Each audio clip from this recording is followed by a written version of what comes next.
Nah, jadi yang dimaksud lingkar badan adalah ini bagian payudara yang tertinggi ya. Nah, kayak gini kan, di sini ukuran pasnya 82 cm. Kemudian kita longgarkan 4 cm menjadi 86 cm. Tapi kalau mau lebih longgar lagi, terserah, yang penting minimalnya 4 cm ya melonggarkannya.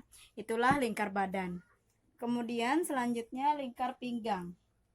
Lingkar pinggang, nah, lingkar pinggang itu tepatnya di pusar.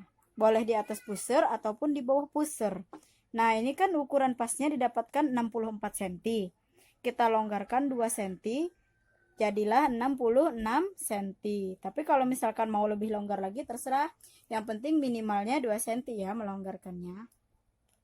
Kemudian selanjutnya ada lebar pundak. Lebar pundak itu badan balik belakang. Kemudian dari bahu kita naikkan sekitar 2 cm. Nah, di sini. Kemudian hubungkan ke bahu yang sebelahnya yang sudah kira-kira sudah dinaikkan 2 cm. Di sini kita dapatkan ukuran 34 cm. Jadi itulah arti lebar pundak adalah gabungan kedua bahu ya. Kemudian panjang punggung, badan balik belakang kayak gini. Kemudian ada kan tulang leher yang menonjol, tapi berhubung ini patung makanya nggak ada. Anggaplah di sini. Nah, sampai ke batas pinggang. Di sini kita dapatkan ukuran 34 cm. Inilah panjang punggung. Kemudian selanjutnya ada lingkar pinggul. Nah, ini kan bokong tertinggi ya. Kita ukur. Nah, di sini kita dapatkan ukuran 86 cm. Kita longgarkan 2 cm menjadi 88. Tapi kalau mau lebih longgar lagi terserah, minimal 2 cm ya melonggarkannya. Kemudian selanjutnya ada panjang pola atau panjang baju. Jadi caranya diukur dari pundak ya. Ini pundak namanya. Nah, pundak diukur sampai bagian mana yang Bunda inginkan. Boleh di sini, boleh di sini, boleh sampai ke mata kaki, terserah pokoknya ya. Lingkar ketiak. Nah, selanjutnya lingkar ketiak ya. Nih, lingkar ketiak tuh kayak gini. Nih, perhatikan. Nah, di sini kan ukuran pasnya ada 45 cm. Kemudian kita longgarkan 5 cm. Jadilah dia 50 cm. Nah, jadi dia tuh longgar. Nih, jadi enak kalau kita bergerak. Tapi kalau misalkan kebaya, cukup tambahkan 3 cm ya. Tadi kan 45 jadi 48 saja. Kayak gitu. Nah, para bunda siapkan kertas HPS ya. Kalau aku sih langsung di buku gambar. Nih, aku langsung pakai buku gambar. Kemudian para bunda buatlah garis-garis kayak gini. Ini nggak berukuran ya. Jadi ini namanya garis vertikal. Kemudian ini garis pembatas antara pola depan dan pola belakang. Dan ini garis vertikal pola depan. Ini vertikal pola belakang. Kemudian ini untuk judul. Dan ini garis vertikal atas. Dan garis teratas kita beri tanda A. Jadi A ini adalah garis teratas. Nah, lalu langkah selanjutnya itu para bunda buka rumus tetap ya yang sudah kita pelajari tadi. Nah, jadi para bunda pinter-pinter menyesuaikan ukuran mana kira-kira yang cocok untuk bunda gitu. Nah, kalau ukuran di sini, ini ukuranku sendiri, ukuran M standar. Jadi dari A ke B itu 3 cm. Di sini aku pakai skala 1:4. Nah, jadi dari A turunkan ke B itu 3 cm. Nah, kemudian dari A ke C 22. Dari A ke D 40. Nah, kayak gitu. Ikuti di sini. Nah, jadi bunda perhatikan ukuran ini. Lebar leher. Lebar leher tadi buka bunda di rumus yang kita pelajari ya. Ukurannya dari 8 sampai 12. Kalau di sini aku pakai yang 9. Nah, jadi kita ke sini. Dari A ke angka 1 ukur 8 ya. Karena ini kan rumus tetap untuk kerung leher. Nah, kemudian beri tanda angka 1. Kemudian dari B kita ukur 19. Dari mana dapatnya 19 ini? Kita beri tanda angka 2.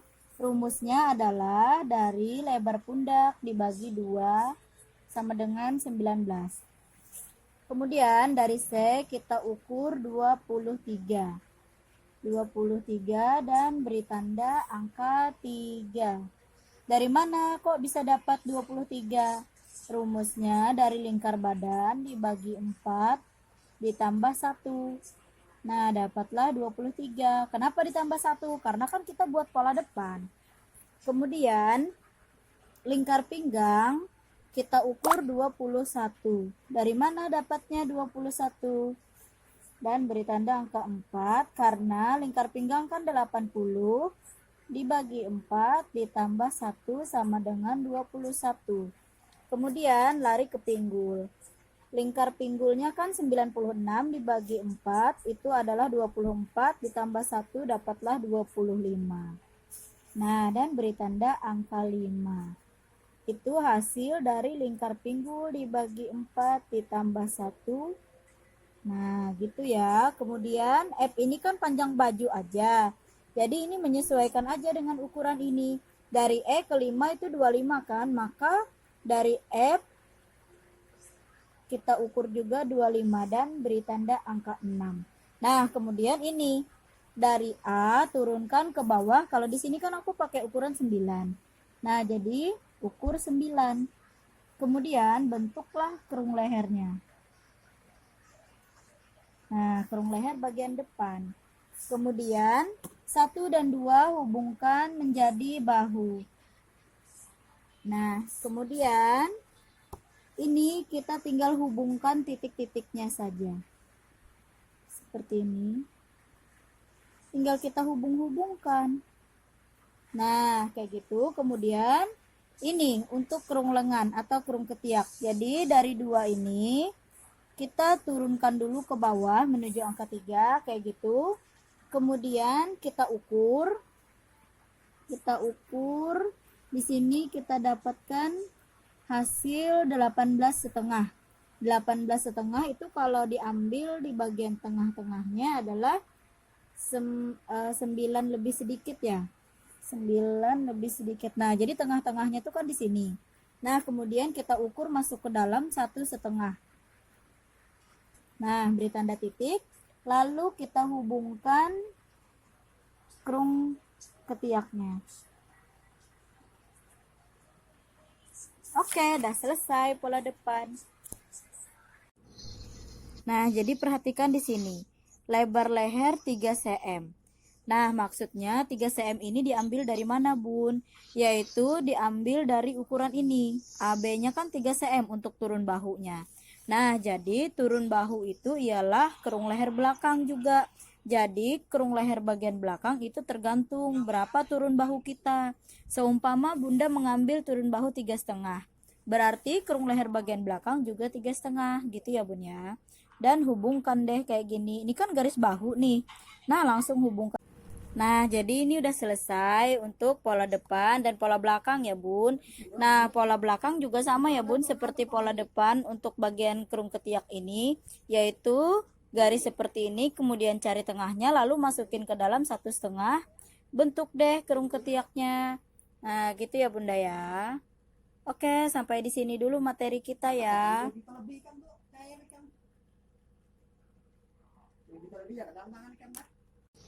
Nah, untuk membuat pola belakangnya, caranya garis-garis ini sejajarkan dengan pola depan.